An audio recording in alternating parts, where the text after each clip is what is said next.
Hola, ¿cómo estás? Espero que estés muy bien el día de hoy. Bueno, yo hoy te quería explicar un poquito un concepto que hasta hace no mucho no tenía como, pues, verdaderamente interiorizada la importancia que tiene, y es el flujo de caja en las empresas.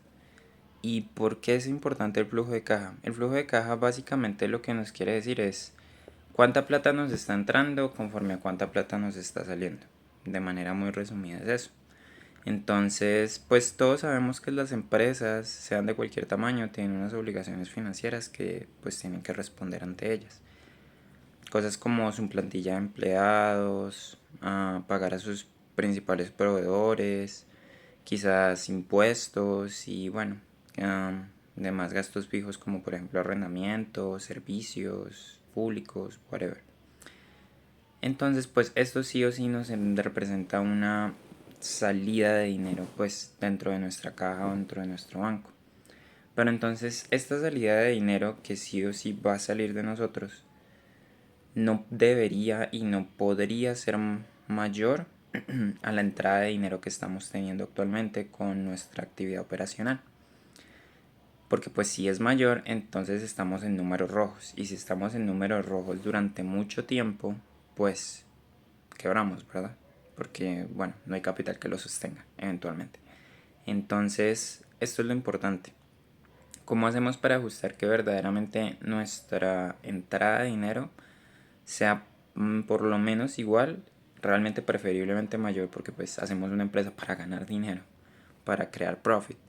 Entonces, que sea preferiblemente mayor a lo que verdaderamente estamos gastando pues corrientemente o regularmente con nuestra actividad operacional y la empresa en general.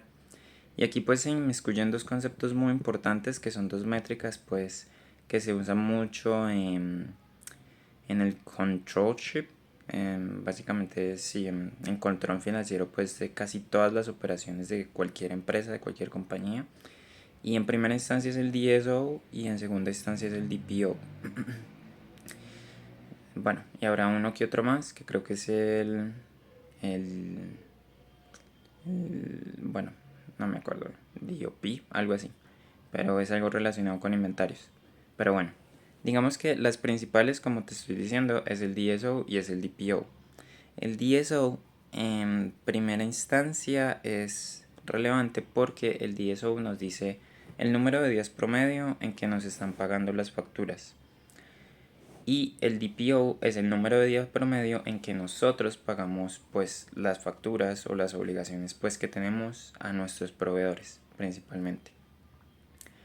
Digamos que esto es importante, pero más que nada para empresas que venden a crédito, porque tú pensarás, listo, pero ¿por qué me sirve ser como medir el DSO si a mí me pagan pues hoy, vendo hoy y me pagan hoy? Pues digamos que en la mayoría de las empresas no funciona así, sino que yo vendo y yo te vendo a ti como cliente, porque generalmente pues vendo a B2B, y cuando vendo B2B, entonces, o sea, business to business a otra empresa, yo te concedo un número de días de crédito. Entonces, básicamente te estoy concediendo que trabajes con mi capital a 30 días, 20 días, 60 días, 80 días, en fin, lo que acordemos, ¿cierto? Lo que se acuerde pues en la factura como tal y en el acuerdo comercial.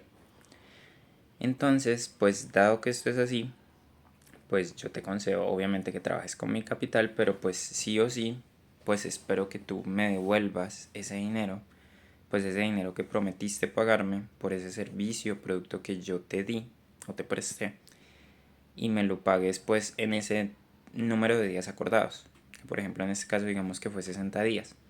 Pero entonces el DSO está ahí porque vivimos en un mundo pues que no es ideal, entonces no se respetan todos los acuerdos al pie de la letra. Por lo tanto, habrá habrá muchas empresas o clientes que no nos paguen a los mismos 60 días, ¿verdad? ¿Y por qué? Porque, bueno, pues hay gente y hay personas y obviamente empresas que pues no son responsables como con sus deudas. Entonces, bueno, si no nos van a pagar a 60 días, pues que algunos nos paguen a 65 días, a 70 días o muchísimo más que eso. Y habrá unos que se nos pasen tanto de tiempo que se vuelvan casi que incobrables para nosotros. Y dado que eso se vuelva cierto, pues bueno, quizás sí los terminemos cobrando, pero ya no por nuestros propios medios como empresas, por nuestros departamentos de collections, por nuestros departamentos de cobranza, sino que probablemente tendremos que hacer acciones legales y bueno, eso es otro tema. Pero entonces, dado que esto es así, quisiéramos saber verdaderamente cuál es el número de días promedio en los que estamos cobrando y en los que nos están dando dinero. ¿Y por qué? Porque entonces eso lo vamos a comparar con el número de días que estamos pagando. Porque entonces, imagínate que yo cobro a 40 días y yo estoy pagando a 30 días. Entonces yo estoy teniendo un déficit de 10 días. Porque entonces yo estoy pagando 10 días antes. Estoy casi que financiando con mi propio dinero 10 días antes de toda mi operación. Porque le estoy pagando esos 10 días a mis proveedores.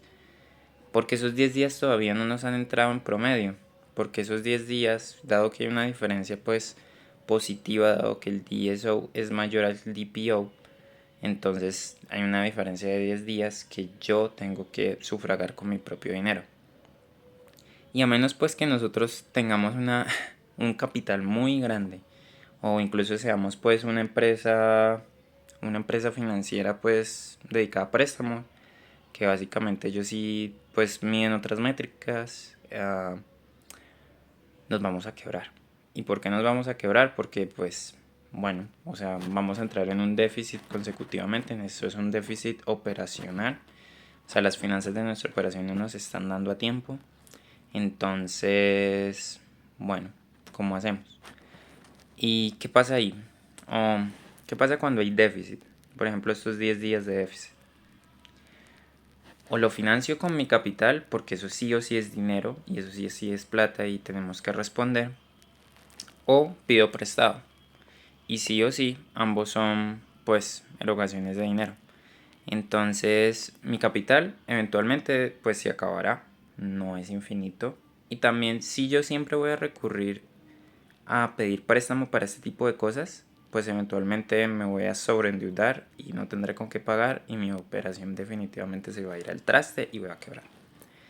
Entonces digamos que ahí está como la clave del manejo a nivel digamos bastante general por así decirlo de, del flujo de caja de casi la mayoría de las empresas. Y sí, pues básicamente es eso, pensar cómo colectamos, cómo cobramos el dinero a tiempo y y que esa colecta o cobranza de dinero a tiempo sea menor a nuestro DPO, sea menor al número de días promedio en que le pagamos a nuestros proveedores. Porque así pasa lo inverso. Ahora tenemos un colchón, pero imagínate que pasó lo inverso y tenemos ese colchón de 10 días. Y como tenemos ese colchón de 10 días, es un colchón financiero y ahora nosotros estamos trabajando con la plata de nuestros clientes. Entonces, pues, imagínate que, bueno, si yo solo tengo un día de diferencia positivo, entonces voy a tener esto y voy a financiar pues mi operación con esto y digamos que esto que tengo de más acá es básicamente ese superávit con el que puedo hacer más cosas en mi operación y verdaderamente yo no tengo que invertir más porque mientras yo sostenga este nivel pues está bien, o sea, mientras yo sostenga este nivel, este mismo nivel pues de capital, por así decirlo, de financiamiento, de autofinanciamiento, pues entonces pues yo voy a poder financiar muchas cosas y voy a poder invertir más en mi empresa y bueno, sin que a mí me cueste más necesariamente como inversor siendo dueño de la empresa. Y pues si tengo más, ya te imaginarás pues que podré hacer mucho más, podré invertir mucho más y podré expandir mucho más mi empresa sin tener que yo asumir un coste de oportunidad muchísimo mayor con mi propio capital. Entonces, bueno, es eso. Y listo. Pues básicamente eso te quería explicar. Esa es la importancia así como el DSO o el DPO y bueno, el flujo de caja, que es básicamente la sangre de la empresa. Habrán empresas pues que tengan flujos de caja negativos. Hay empresas pues que tienen estos flujos de caja negativo por ciertas razones muy específicas y que se sostienen así. Realmente, por ejemplo, muchas startups lo hacen así. En otro momento te explicaré por qué. Pero bueno, entonces si tú tienes una empresa normal, tiene que funcionar esto. Porque si no funcionan las finanzas de tu empresa y el cash de tu compañía, te quebrarás o te endeudarás. E igual también vas a quebrar.